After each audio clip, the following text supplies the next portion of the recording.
ഫാത്തിമ തെഹ്ലിയ എന്ന ഞാൻ നിയമസഭയിലെ ഒരംഗമായി തെരഞ്ഞെടുക്കപ്പെട്ടിരിക്കുന്നതിനാൽ നിയമം വഴി സ്ഥാപിതമായ ഭാരതത്തിൻ്റെ ഭരണഘടനയോട് ഞാൻ നിർവ്യാജമായ വിശ്വസ്തതയും കൂറും പുലർത്തുമെന്നും ഞാൻ ഭാരതത്തിൻ്റെ പരമാധികാരവും അഖണ്ഡതയും നിലനിർത്തുമെന്നും ഞാൻ ഏറ്റെടുക്കുവാൻ പോകുന്ന കർത്തവ്യം ഞാൻ വിശ്വസ്തയോടുകൂടി നിർവഹിക്കുമെന്നും ദൈവത്തിൻ്റെ നാമത്തിൽ സത്യം ചെയ്യുന്നു.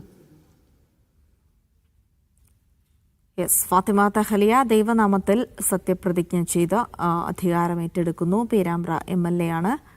കോഴിക്കോട് കോർപ്പറേഷൻ കൗൺസിലറായിരിക്കെയാണ് പേരാമ്പ്ര MLA ആവാനുള്ള നിയോഗം കൂടി ഫാത്തിമ തെഹ്ലിയയ്ക്ക് ഉണ്ടായിരിക്കുന്നത്. മുസ്ലിം ലീഗിന്റെ ആദ്യ വനിതാ MLA എന്ന പദവി കൂടി വിശേഷണം കൂടി ഫാത്തിമ തെഹ്ലിയയ്ക്കുണ്ട്. അടുത്തതായി എത്തുന്നത് കൊടുവള്ളി MLA ആണ്. PK ഫിറോസ്, മുസ്ലിം ലീഗിന്റെ PK ഫിറോസ് ആണ് നിയമസഭയിലെത്തി സത്യപ്രതിജ്ഞ ചെയ്ത് അധികാരമേറ്റെടുക്കാൻ പോകുന്നത്. 140 അംഗ നിയമസഭാംഗങ്ങൾ എല്ലാവരും ഇന്ന് തന്നെ സത്യപ്രതിജ്ഞ ചെയ്ത് അധികാരമേറ്റെടുക്കുന്ന ചടങ്ങുകൾ പൂർത്തിയാക്കും. സ്പീക്കർ തെരഞ്ഞെടുപ്പ് അടക്കം നടക്കാനിരിക്കുകയാണ്. നാളെയാണ് സ്പീക്കർ തെരഞ്ഞെടുപ്പ് നടക്കുന്നത്. 16ാം നിയമസഭയുടെ സഭാ നടപടികൾ പുരോഗമിക്കുമ്പോൾ MLA-മാരുടെ സത്യപ്രതിജ്ഞ പുരോഗമിക്കുന്നു. ഒപ്പം തന്നെ ബജറ്റ് സമ്മേളനത്തിനായി സഭയ്ക്ക് ഒരുങ്ങേണ്ടത് കൂടിയുണ്ട്. ജൂൺ 5-നായിരിക്കാം അത് എന്നുള്ള വിവരങ്ങൾ കൂടി വരികയാണ്.